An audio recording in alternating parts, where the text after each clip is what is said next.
Womanly duplicity and the dual nature of deception. Dissimulation is innate in woman and almost as characteristic of the very stupid as of the clever. Arthur Schopenhauer. Contents. 1. The paradox of cunning and naivety. 2. Rationalization, a weapon that cuts both ways. 3.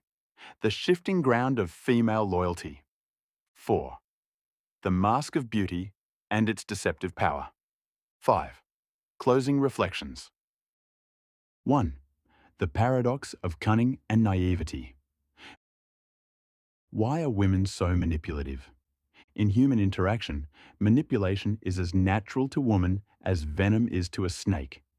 She requires no lessons in exploiting her sexual appeal, for man is wired to desire it, and woman is wired to leverage that desire. This exchange of power is not the result of deliberate strategy so much as the automatic outcome of evolutionary pressures. It is instinctive, not intellectual, an inheritance written into her nature. Here we encounter a paradox. Here we find an enigmatic piece of the feminine puzzle, one that leaves many men dumbfounded in its paradox. If a woman is intrinsically cunning, how can she also display such fantastical gullibility? If she is manipulative, why then is she so easily swayed by propaganda, superstition, religion, and other unsubstantiated beliefs? The cunning are defined not by gullibility, but by its absence. If the two are mutually exclusive, should not one preclude the other? And if so, how can she be both cunning and gullible at once? Cunning and gullibility are not mutually exclusive. In both sexes they coexist, and in women especially so. Her cunning is instinctive, not always the product of conscious calculation. She seduces, shifts blame, and hides behind ambiguity not because she carefully designed the plan, but because her instincts guide her there. These tendencies were refined over countless generations as survival traits. Yet the same rationalization that powers her manipulations also weakens her. Her ability to twist circumstances to her advantage in relationships makes her powerful with individuals, but leaves her vulnerable in the world of ideas and ideology. Rationalization replaces reason, and while it sharpens her in the personal sphere, it blinds her in the abstract. Another factor is her obedience to authority. Like a child, she places more weight on the status of the speaker than on the content of the claim. This habit of deference makes her easy prey for persuasion, especially from those who play upon her sense of victimhood or promise her empowerment. History shows how easily women were convinced that burdens were freedoms, or that comforts were chains, simply because a figure of prestige told them so. Thus, interpersonally, she is manipulative, but ideologically, she is often the very fool she manipulates in private. Whether instinctive or deliberate, her duplicity remains. Even when a woman does not consciously plan her tactics, she is predisposed to a baseline level of cunning. This does not mean she lacks the interest or ability to refine her craft with deliberate intent. On the contrary, her dominance in fields like psychology reflects her natural Machiavellian bent. Her instinct is always present, and conscious cultivation only sharpens it further. Still, instinctive cunning has its limits. A woman guided by impulse rather than deliberate calculation is often naive in broader, more abstract contexts. She excels at seducing, manipulating, and petitioning men, but struggles with complex strategies beyond the interpersonal. Those women who rise to true strategic brilliance are rare exceptions, often belonging to darker psychological archetypes. Thus, the duality reveals itself. In the personal sphere, she is cunning, but beyond it, she is naive.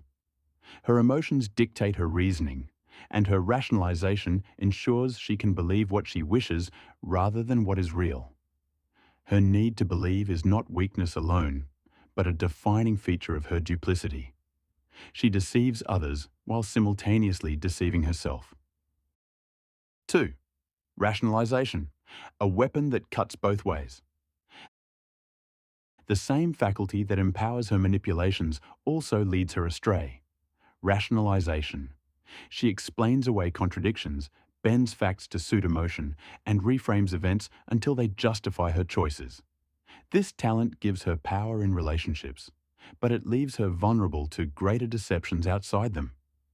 Where the typical man is rational in the abstract but naive in matters of women, she is pragmatic in relationships but irrational in ideas. His logic falters in the romantic sphere. Her logic falters in the ideological one. Their weaknesses mirror each other. Where beauty is the primary cornerstone of feminine power, rationalization is the secondary. A man's reason may restrain him from the mental gymnastics required to execute manipulation, but a woman faces no such barrier. Sanity, as we commonly understand it, is measured by coherence of method and consistency of belief. Women often lack both, which is why they are so frequently perceived as irrational or unstable. Rationalization also traces back to women's evolutionary past. As spoils of conquest, their survival often depended on the ability to adapt mentally to new masters. To cope with captivity, they had to reinterpret loss as acceptance, betrayal as fate, and coercion as love. What once preserved them now manifests as a psychological tool that both empowers and undermines them. So her rationalization is a double-edged sword. It enables manipulation of the men closest to her, yet it blinds her to the manipulations of authority, ideology, and culture. 3. The shifting ground of female loyalty.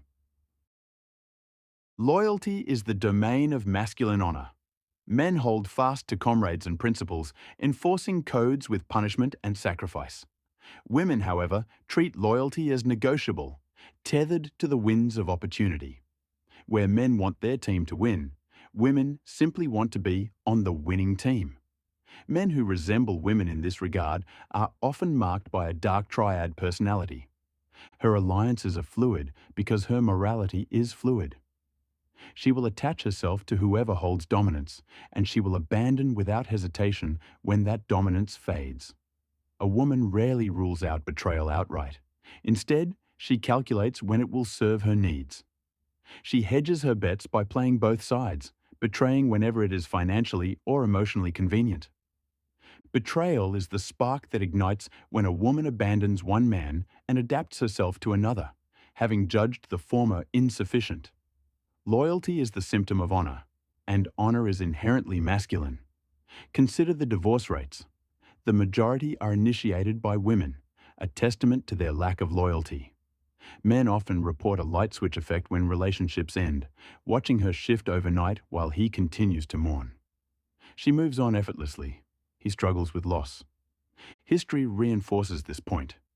Women abducted in tribal wars survived not by resisting, but by adapting, often adopting the ways of their captors.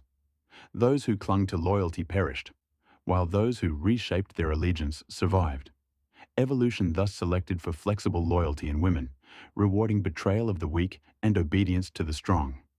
Inevitably, such women would have been culled, leaving only those with a fluid sense of loyalty to survive the prevalence of kidnapping. This selected for women who pledged loyalty to the powerful while abandoning the weak. Her loyalty shifted with the tides of power, retracting or recommitting in rhythm with its gains and losses. Where men adopt their own principles, women adopt the principles of the most powerful figures in their lives. Where men fight enemy tribes and die in war, women fall in love with their captors, using their innate cunning to remold themselves and even thrive, a feat that even the most talented man would struggle to perform. This adaptability is another face of her duality. Loyal in appearance, disloyal in essence.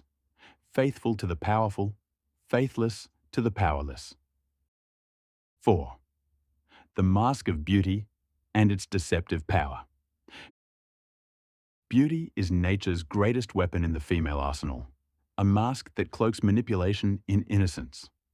A pretty face can inspire trust, admiration, and even reverence before a single word is spoken. Beauty disarms man by convincing him that virtue resides where only illusion exists. To enhance beauty is to augment influence, to appear more noble, more capable, and therefore more trustworthy. Women know this intuitively.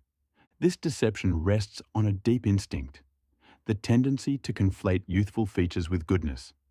The same childlike qualities that trigger our protective instincts also create the illusion of purity when worn on a woman's face.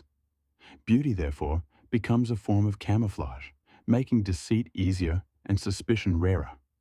Man invariably sees women for who he would like her to be, rather than for who she is.